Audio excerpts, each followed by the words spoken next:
Hello and welcome to Totally Rovers, where it's a couple of Blackburn Rovers fans just talking about Blackburn Rovers. I'm Luke. I'm Liam.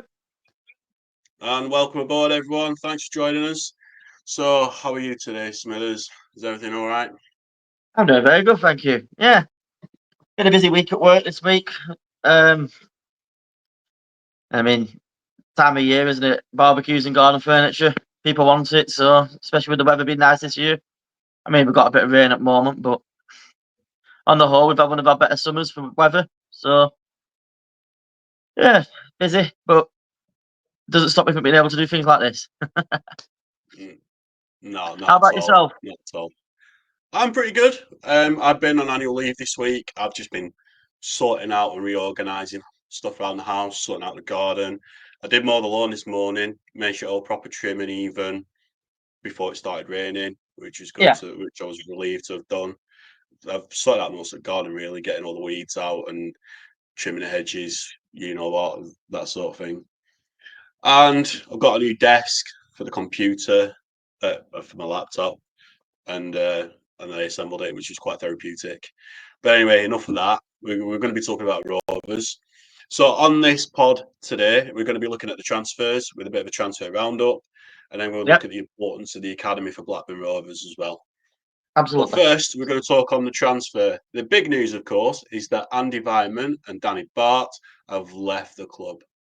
They were offered a new deal by Rovers, but they turned down the offer. Instead, they've opted to go to Derby County, reuniting with our former boss, John Eustace. So, now that these two have gone, what's your take on Weimann and Bart leaving Rovers? Oh, I mean, I'm not too upset about Andy Weimann. Don't get me wrong; he did his bit for us. I mean, nobody will ever forget the goal against Burnley. I mean, he brought experience, and he worked hard when he came on the pitch. He was a decent asset for us. But I feel like we got what we needed from him, which was him to help us move on that next step from getting away from relegation battles, help with the experience, bring us further into more of a competitive team. And um, yeah, I think we could do better than him, if that makes sense. Somebody a bit more younger, but there's still talent to burn. And I think personally, I think we've got a couple of decent assets in the midfield already anyway that can do the job. But I think overall, I think he did his job for us, and that's that. Danny Barth, on the other hand, I'm a little bit gutted because I really like Danny Barth. I thought he was one of our better players last season. I really think with him in the team, it really solidified us at the back when we had him fit and available. The downside to it was obviously him moving on now. It's who we're going to start with in the partnership at the back. That's the big question, I suppose. But I mean, you've got your players like Scott Wharton back, and we've got a couple of players back from injury now. So I'll be interested to see who we go with at the back, whether it's Carter and who knows. I don't know. But yeah, I think I think it's a shame really because I would like to have seen him do another year at least with us because I think he's a good asset to us and he brings that experience as well as that dogged defence. Yeah, definitely. I think Danny Bart has definitely been a loss for us. I mean, not only have we lost experience, we've lost leadership as well. Yeah, He was a real leader on the pitch throughout last season as well. I mean, when he came to Rovers, I don't think he initially meant to get as many minutes on the pitch that he did last season, but he stepped up to the role and did a really good yeah, job, particularly when Hayden Carter came off injured last season, partway through the season, just stepped up and pretty much cemented his place in the central defence alongside Dom Hyam. Um, at the age of 34, you know, I can understand the logic of why the club offered him a 1 year deal, but if he wanted a longer deal, and then lo and behold, that Danny Bart, you know, gets a bit leggy, can't play as many minutes as he could, and he's slowing down. He's at that stage now of his career where it's coming to an end. So I can sort of see the club's logic on not keeping him on and offering a deal that he probably wanted. But not only that, I can also see that he knows John Eustace. He knows what he's going to get. I think he's a manager that he trusts and probably will get more out of his career towards the end of his career playing for John Eustace than playing under Valérien Ismaël. I think the style of football under Valérien Ismaël will be much different to John Eustace. Be high pressing, more intense football, higher up the byline, which to me is not really the type of football for a 34-year-old player No. week in, week out. But it's going to be a big boost to fill with Danny Batth, going. We're pretty light on defenders, aren't we, at the moment? We've only got Dom Hyam and we've got Hayden Carter. And then we've got Scott Wharton, who's been out all season with his ACL injury. So it's really important that we do get another defender through the door in this transfer window as well. Yeah, I agree. Hopefully one that's got a bit of experience under their belt. I mean, with the current situation, I don't think it's going to be easy to get another championship defender on a free of a similar calibre of Danny Batth. Really, it's going to be a difficult one. So, not only have we lost the experience, we've lost the leadership as well. We need, besides Adam Forshaw, I think we need another leader on the pitch besides him, and a leader in the dressing room, and a leader on the training ground, another mentor for younger players. And Danny Batth was a mentor and a leader in that respective third of the pitch, which was covering the defence for the team, really. So, Andy Weimann, though, I don't feel of it being as much as a loss to Danny Batth. Of course, like what you said, he'll always forever be remembered for that amazing goal against Burnley. But that aside, he did do what he needed to do, but it was plain and clear to see that he's getting on a bit towards the latter stage of the season. I mean, he's got a great knack of being in the right place at the right time, scoring goals. He's a great finisher. I mean, I think he was joint top goal scorer with Yuki Ohashi when he last season as well. So next season is going to be tough when it comes to attacking options up front with Weimann gone, because we don't really have an experienced forward in English football now that Weimann's gone. But like Bart, Weimann is not a long-term option. And if he wanted 2 years, he was going to be, how old is he, 33? So he would have been 35. And a lot can change in that time frame from when they sign that new deal, when that deal comes to an end as well. Yeah. And it could be money wasted. I know they're not any kind of players that we had of the older players. They're not a Danny Murphy or Dixie too sort of player. At the last stage of your career, coming for a wage. I don't think they're that sort of players. But obviously, Derby probably gave them the assurances that they wanted that they felt might have, set them up for the future. Because they're the latter stage of their career, aren't they, as well? Yeah. So, bittersweet feeling. I mean, I'm grateful that they were here and they did their part for Rovers last season. I mean, their experience has been valuable. But it's going to be tough to replace them, and we're going to need options up front with Weimann gone, and obviously Dolan pretty much out the door. So we need some more options up front and get some bodies in higher up the pitch. I agree. So, talking about Dolan as well. I mean, there's no news of him signing back on for us, and like we already agree, we probably don't see it happening anyway. But have you seen the links that he's had with Leeds United? I heard about that, but I'm like thinking, why would Leeds get Tyrese Dolan? Well, on a free, of course, and he's still a young player. Gamble worth going for, I suppose, as a backup player for him. Yeah, it's a low risk option, isn't it, for Leeds? Exactly, because you're not paying any money for him. He's already proven he can do stuff in the Championship for Rovers on that side.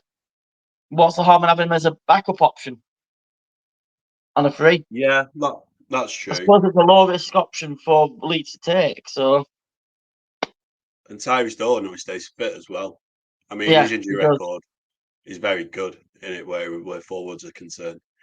The only thing that Leeds would want Dolan to improve is his finishing in his end product. That was we're left wanting for Dolan. Yeah. while he's been at Rovers. But that improved really more. It improved a lot. It Sorry, improved last season when we're on anyway. that So purple if patch you can keep at the improving it, later end of the you may have season. an asset. Yeah, well, that's it. This is it.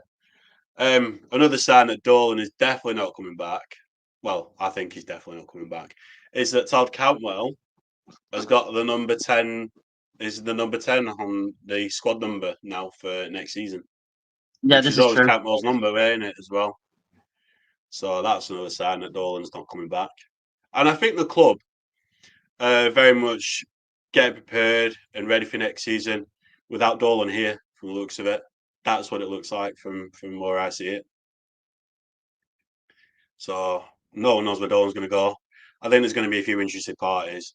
But if it's an English club, that means more money and compensation for us as well, whoever Yes. Dolan signs for. I think he's just keeping his options open as we speak.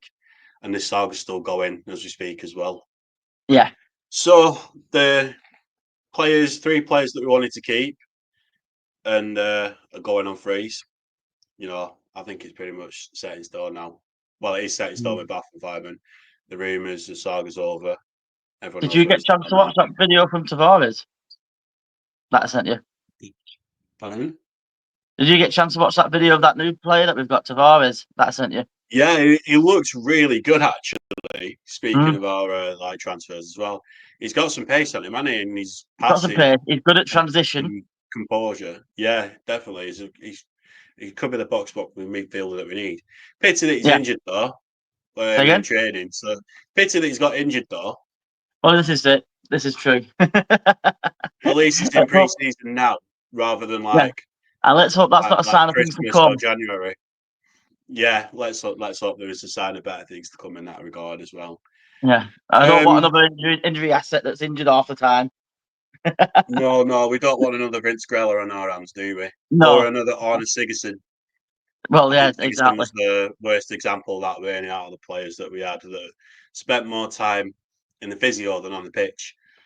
Back to Weimann and Bath. Danny Bart did actually leave a nice tweet on X. He He said, did, yeah. "Thank you, Rovers. Loved it last season, and I feel the club is in a much better position. Good luck in the future." So that's a nice little send off. So Yeah. I think he's been professional about that, and He did seem wants to to enjoy playing ensure for us, though. So you can take that as it is as well, word for word. I think he generally did yeah. enjoy his time. Oh yeah, definitely. I definitely take that as well. And another reason that they both left was not because just because of John Eustace. Is like Danny Bart is from the Midlands, isn't he, as well? He started at Wolves, been at Yeah. Stoke, and he's got his family in the Midlands. Andi Weimann, very much a Midlands guy. I know he's Austrian. You look at his history as a footballer. Yeah. He's been in and around the Midlands, hasn't he? He's been at Villa, he's been at West Brom, been at Derby, which he's come back to, and he's got family there. So there were the reasons as well. So you can sort of understand that as well. So it's basically feeling really with them both going. But I think it's a saving grace that Adam Forshaw has re-signed for Rovers, so we've got an experienced head in the team. Yeah.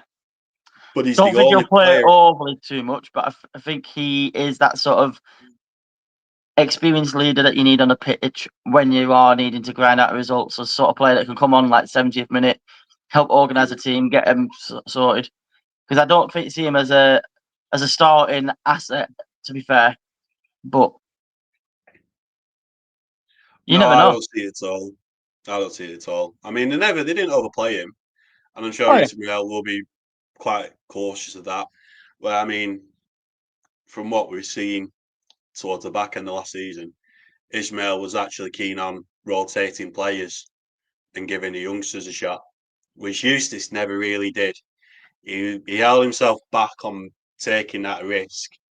He probably seen it more as a risk rather than a reward, if that makes sense. On yeah. putting some of the I mean, you youngsters on. notice Eustace was giving players like Montgomery and that a chance and stuff like that. So Montgomery and Tajan didn't get a chance at all, did they, under Eustace? no, Whereas Ishmael just chucked him on. Shows what he got. And Ishmael, I think, is braver on that part. Is like, we're like take the Sheffield Wednesday game for example. I think it were 2-1 down. Montgomery came on. It's like got nothing to lose here. We're already in a losing position. Got him on. We've got nothing to lose here. We could actually get something out of this. And lo and behold, that we actually did. And Montgomery did play his part in that as well. So, we've got some youngsters from the academy coming into the team that are in the first team or on the fringe of it, which is exciting to see. So, as we mention the academy players, that's something we could go on to as well, which we're going to talk about soon.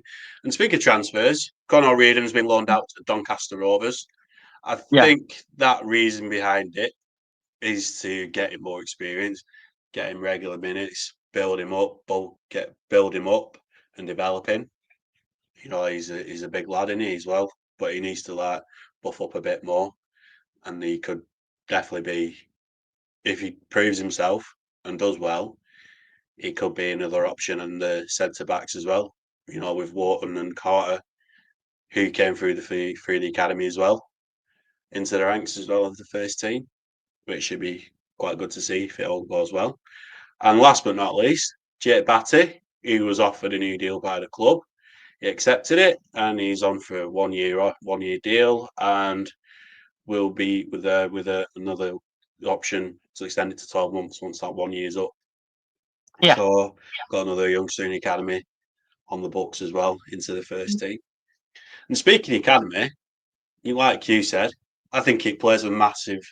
I don't think we could overestimate the importance of the academy for the club now and into the future, particularly with the current situation with the owners, with how much money they can spend. And I think Valerian Ismail has been brought in and told he really needs to try and start utilising and bringing through some of these academy products, because of the fact we're not going to get as good a funding as maybe we'd like to hope we can for transfers and stuff. And with us having such a good academy, surely there's some players in there that we can bring through to maybe help us keep pushing in the Championship. Yeah, that's very true. I don't think John Eustace would have been on board with playing the youngsters in the academy. If you look at his time at Rovers, I know I sound like I'm being quite critical of John Eustace, but I'm being constructive here. I think Eustace, as a manager, he prefers the tried and tested players, the ones that are ready made. A bit like Jose Mourinho does in the Premier League. Mourinho was always like that, wasn't he? He liked the ready-made, tried and tested players. Bit reluctant and unwilling to put any youngsters on there, give them some minutes on the pitch. But Blackburn Rovers for years has always got a proud history and a heritage built on blooding and developing young players. Yeah. I mean, we've got some very successful stories come from that as well. I mean, you've got Jason Wilcox that was like one of the first players of the bloodline that was in the title winning squad that came through into the academy. Then you've got other players later down the line. You've got Damien Duff, you've got David Dunn, you've got Phil Jones, David Raya, Adam Wharton. There've been some great success stories from players that have been developed and come through into our academy and into the first team. And with Wharton and Jones and Duff that have gone on to pastures new, where we've even had great success in their career as well. Yeah. Which has been Duff with Chelsea and Champions League and Premier League. Jones the same at Man United with the Premier League, and then you've got David Raya with Arsenal. I mean, he's getting Champions League football now. And David Raya's even got a medal from the Euros, hasn't he, as well? Yeah. And we've got a lot of players from the academy that are in the first team already. Luis Travis, he's the embodiment of what Blackburn Rovers should be. Yeah. Come through the academy. Scott Wharton. Scott Wharton. Yeah, Scott Wharton is probably the best example of that. And I mean, he grew up supporting Rovers. He's from Blackburn as well. And a proud Rovers fan. Harry Leonard, he's from the area. Proud Rovers fan. Come through into the academy. We've had it throughout the years, haven't we? Paul Gallagher, for example. When we had Paul Gallagher and John Stead. I mean, Paul Gallagher came through I just remember when Gallagher came on the pitch, we had Stead up front. Gallagher came on pitch against Man United, And it was like, who? And I was like, I was excited when he came on. He held up Yeah. 4 Man United players, like holding the ball up, like doing his little step, and then he just flicked it through for Stead, put ball in net. We beat Man United that game, and I was hyped up, and I was, oh, Gally, go on, Gally. Obviously, didn't stay with us that long, but he was another one that came from the group, and his dad still lives in not far from Ewood and drinks near Ewood and that one. I know he moved on elsewhere from Rovers, but then you've got Matt Jansen. My answer didn't come through the Rovers Academy. Did he not come? I thought he did. My bad. No, we got him from Crystal Palace. I mean, Chip did, yeah. he's got strong ties with Rovers. Then He has got strong ties with Rovers. So yeah, very strong ties with Rovers, hasn't he? He very much was one of our own because he was a young player when we had him, weren't he, as well? He was. That's why I've got He mixed up. definitely My developed. bad. There is a I striker made a that came mistake from there. our academy when Janssen was there. Yes. Matt Derbyshire. You are There was. meaning Matt Derbyshire, weren't you? That was the one, Matt Derbyshire. Yeah, James Derbyshire was a Beattie. cracking little asset as well. Yeah, I mean, we've had some that didn't get the opportunity for us, but had success elsewhere, like James Beattie and Shea Given. They're Yeah. examples as well that came through. One of the biggest players that's come through our academy that's like loved by the club, David Dunn. Yeah, David Dunn, I mean, definitely. obviously he went on to play for Birmingham and then came back home to Rovers, and he's the embodiment of Rovers. I mean, he loves Rovers. He bought the Avenue, the restaurant down by Brockall, because he just loves Rovers. He's through and through Rovers at the end of the day, isn't he? Mm. Yeah, very much so. I would say Scott Wharton's like that. Yeah. Rovers through and through. Had Rovers not been in this position that they were, and if they were still a Premier League team and playing the Premier League, I'm very much convinced that Adam Wharton would have stayed at Rovers. Yeah. I think he would have happily stayed at Rovers. But if he left Rovers, if it was an opportunity for European football or to win some Opportunity to get silverware, into the England squad, which he's then now done. yeah, exactly. Then And, we'd respect that choice for him to and do he made that. the right choice. I mean, look at him now, FA Cup winner. Exactly. He's going places, Yeah. and it's a real success story. And David Raya as well. Yeah. He's another one of the most recent players as well. But it's not just the academy. Like what players have we got now in our team, in our first team that have come through the academy? I've got a list actually. Lewis Travis, John Yep. Buckley, Yep. Jake Garrett, Jake Garrett, Batty, yeah. Harry Leonard, Joe Rankin Costello, Christian Montgomery, Igor Tijon, Hayden Carter, Scott Wharton, and that Harley. Is it Matt? I can't remember. It's that long. It's I that don't know how you long pronounce it. double I don't barrel want to. surname. Yeah, I don't want to butcher it. Yeah, I don't want to say it wrong, so I apologise on that as well. So it's really important the academy. But no, I mean, like you say, we've got players there that are in our first team and have been in our first team for a couple of seasons now, in the likes of Hayden Carter, Scott Wharton, obviously Travis and Buckley. JRC has Yeah, been there for a Ranking while as Costello. well. Yeah. And then you've got these youngsters that have been given a chance to come through this season, like your Tyjon and your Montgomery. Yeah, And I'm curious who they're going to bring through this season coming. I'd like to see Jake Garrett have a chance. As another box-to-box midfielder. I Harry know we Leonard got as well. Tavares. Yeah, Leonard is another one. I think Tijon could be another one. He could be like the number 10. Tijon is the one I'd love to see do well this season. I really would. I think he's my shout. If we could keep hold of him, I know there's been interest in him, but if we could keep hold of him, I think he's the one who may flourish this season with us. Yeah, definitely. And He's my Adam shout. Wharton. I don't know if you've got a shout for this season, but he's my shout. I would toss a coin between Tijon and Jake Garrett. I think Jake Garrett's going to be another option for us in Fair enough. the academy. I mean, Well, he we can played come quite back well to with these as the season JDT. goes on. We can come I back think to he this. could be good on. Yeah, I think Garrett could be a good understudy for like Tronstad and Travis Yeah. and for Tavares to be in that box-to-box midfielder. I think there's a good option there. There's another player that I forgot to mention on that list is Leo Duru as well. He's a fullback and a wing back as well. So that could be another option, I suppose.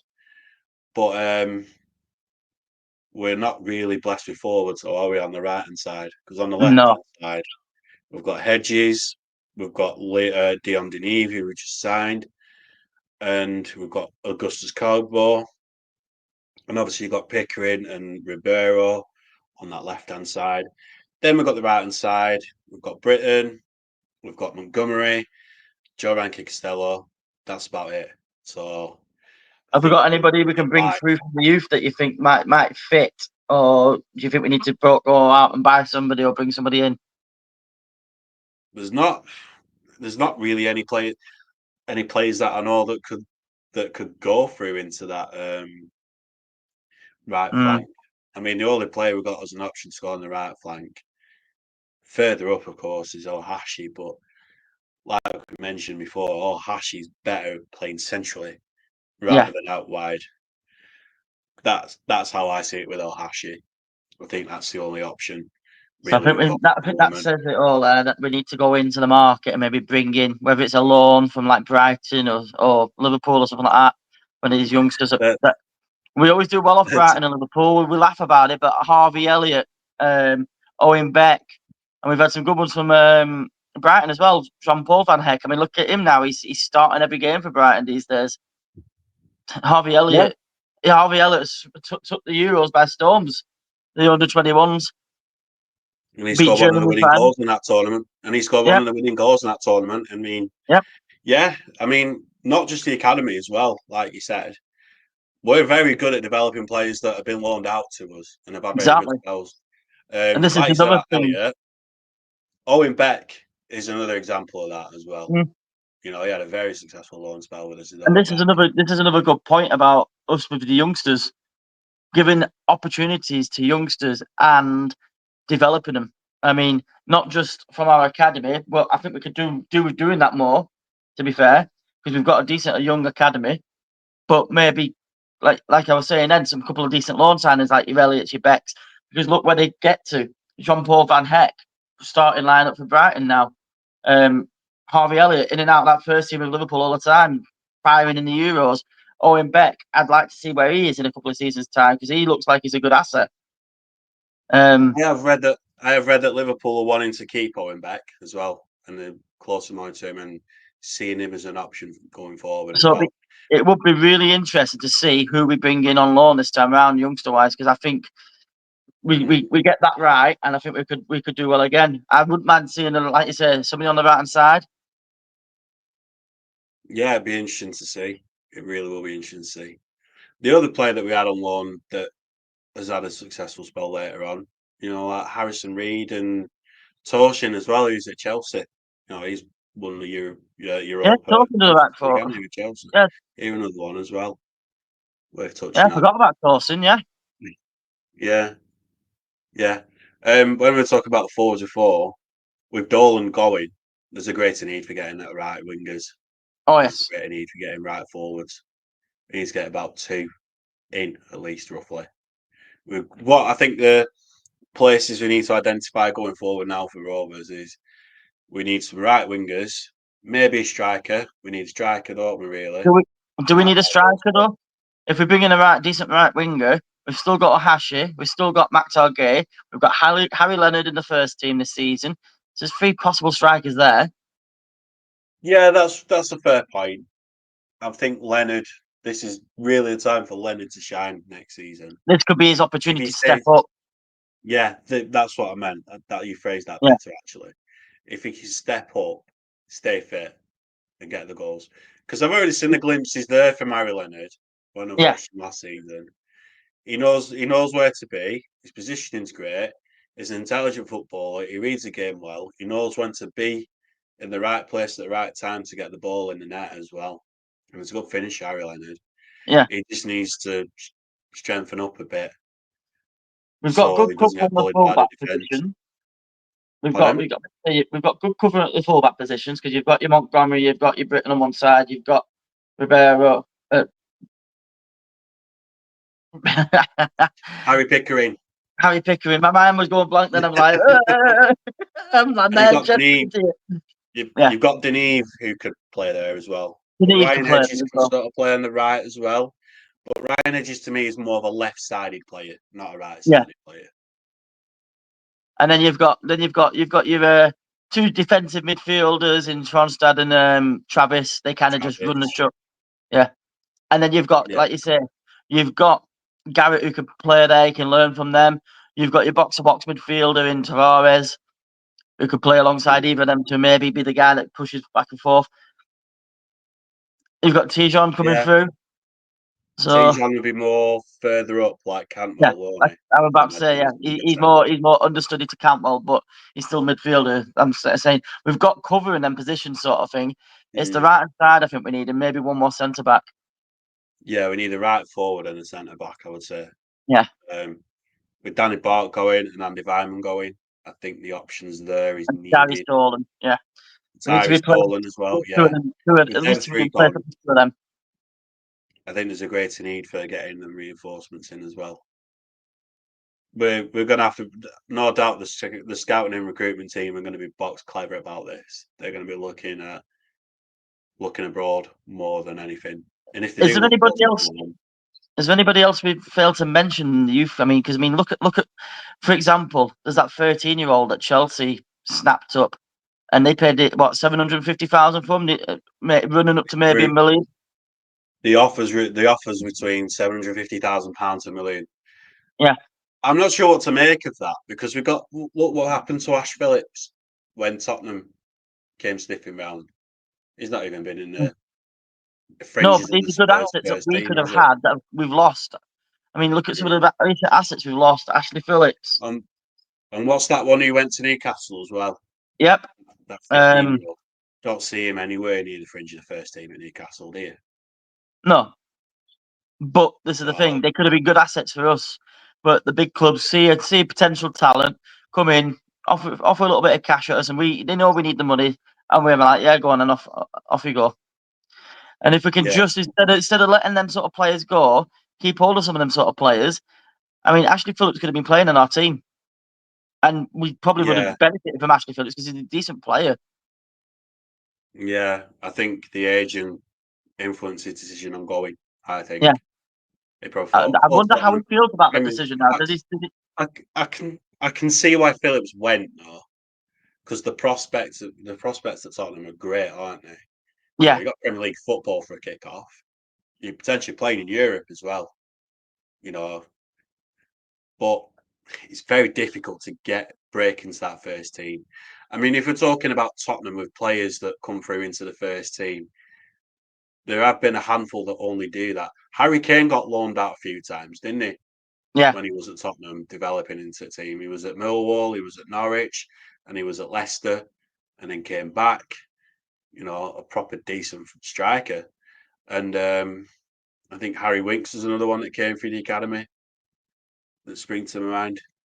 There's not many that actually get through there. But there are other clubs, though, like in the Premier League, that develop and blood young players. Liverpool's a good example of that. You got Trent Alexander-Arnold, got Harvey Elliott, who loaned out to us, and then you got Curtis Jones, he's another player. And you got Conor Bradley, and then Manchester City starting to do that now. You got Phil Foden, which was pretty much the first breed of that player. Obviously, you had Mickey Richards before then, and then you got McAtee, the captain for the England under-21s, who's came through City. James Trafford, who's came through a City. He's at the dark side, unfortunately. But City's starting to develop players. And Manchester United did it for years, haven't they, as well? Scholes, Giggs, Beckham, Neville's, the class of 92. They're not doing it as much now like they used to. I mean, you had Garnacho, you've had Rashford, and Kobe Mainoo. Are like the main ones, really, of recent times. I think Amas is one as well, isn't he? Yeah, he's another one. Yeah. Forgot about him. I know the Premier League teams tend to do it as well, but I'm just saying our youth academy is a Category A youth academy. No wonder some of these big teams in the Premier League are coming in paying the big bucks for some young, fresh talent that might make it. And at the end of the day, may only pay a couple of million for him. At the end of the day, to a big club like the Spurs or United and Arsenal, it's not really that big a gamble spending 1 or 2 million on a youngster that could well be the next big thing. And if it doesn't work out, well, they send him off on loan a few times and sell him for maybe a million to a team that may need him down the road. Yeah, that's true. It's very true. I mean, really, Gusted did highlight the importance of the academy for the club going forward and the way things are as well. But even before this legal issue that the owners have has come about, yeah, the academy has always been important to us. It's been a backbone to our club. It always has been. Yeah, especially since Jack Walker bought the club and well, set it was it Jack all up. Walker's legacy at the end of the day. He left us with such a good academy that we were always going to have decent players coming through no matter what. He definitely thought into the future, though, didn't he, when he set that Yeah, up? oh, yeah. Because he knew he didn't have much long left in him, you know, when he took full control of the club and invested millions into the club, invested his time and energy into the club as well. But he loved He Blackburn. really thought ahead. Oh, he absolutely does. And no one can argue that he's in the a best great position he supporter. could have possibly be. And I bet if he could be looking down right now, I bet parts of him would be tossing and turning in his grave, thinking, you know what the hell happened to my team? But he'll still be proud of the fact that our academy is still going strong, still bringing them talented players through. Yeah, definitely. Yeah. So I think that's everything covered, really, isn't there? There's nothing more really going on with Rovers at the moment, is there? No, not really. Talking about the academy and transfers. I know the third kit's come out, but we're going to talk about it another day once the away kit's out. Yeah, We can look at all the kits and review. We'll talk about the kits at a later date and maybe go back and reminisce on some of our favourite kits over the years as well. Yeah, I think that's a really good one to look at as well. And maybe we can revisit the fixtures as well. Yes. Because you didn't look at the fixtures last time, did you? Have you had a proper look at them? Yes. I've looked at when we play Wrexham away and Wrexham at home. I want to go to them games, but I'm also looking at the option of going to watch Preston and Deepdale and at Ewood. Just local derby at the end of the day, isn't it? So the local derby we've got, isn't it, is North End as well. Exactly. Knob enders. Have you seen the shirt next season with Spud Bros? Yeah. It's got tangerine on it as well. It's got an orange colour. That is horrific.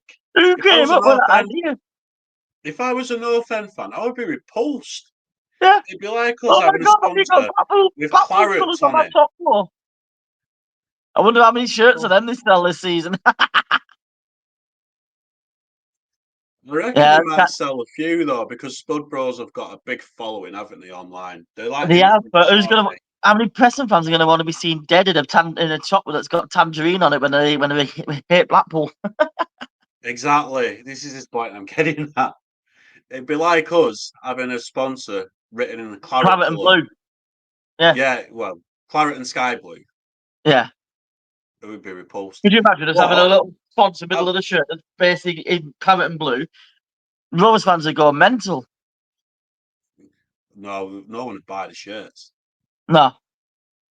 But there has been a bit of something that has mildly amused me is that the Dingles down the M65 have got blue and white on their collars. Have you noticed? And on the on the collars, and on the trims on the sleeves and that. Yes, I've seen that. That's it. Trims on sleeve, and I thought, and they're obsessed with us, aren't they?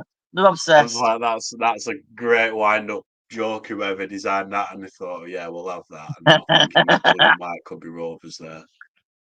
Oh, it's brilliant! It's brilliant. It's a bit of shithousery there, isn't it? Right. I think that's everything we've got covered for, haven't we? Where Rovers is concerned. So we'll come back and reassess how some of the youth players are doing later in the season. Like I say, Harry Leonard, Garrett, Tyjon, Montgomery. But your shout out and your standout pick's going to be Garrett. Mine's Tyjon. Let's see how we looking at come maybe Christmas, New Year. How these players are looking. Yeah. And if anybody's watching, they can let us know on which academy player in the first team or on the fringe of the first team is going to be the standout player for next season. That'd be interesting to see as well. Or who you're excited to see. That's another one. Yeah. We're always interested in who people are excited about, and your comments regarding the youth team and the club itself. Yeah, and I know our situation isn't great at Blackburn Rovers at the moment, but I'm actually grateful in a way because we're not in the position that Sheffield Wednesday are, which is Yeah. horrendous with Yes. Chancery not paying the staff and not paying the players, and having 3 transfer embargoes. And Hull City now have got 3 transfer embargoes as well. I know. Yeah, that's been revealed today as well. So we're lucky we can still buy players then. Yeah, So exactly. lucky in a way. So I think that's everything. Right, Yeah. well, thanks for watching, everybody, on Totally Rovers. It's been an absolute pleasure, Liam, doing it with you. Pleasure as always, pal. Yeah, and we'll see you next time. Don't forget to like, comment, subscribe, and we'll see you next time. Cheerio, everybody.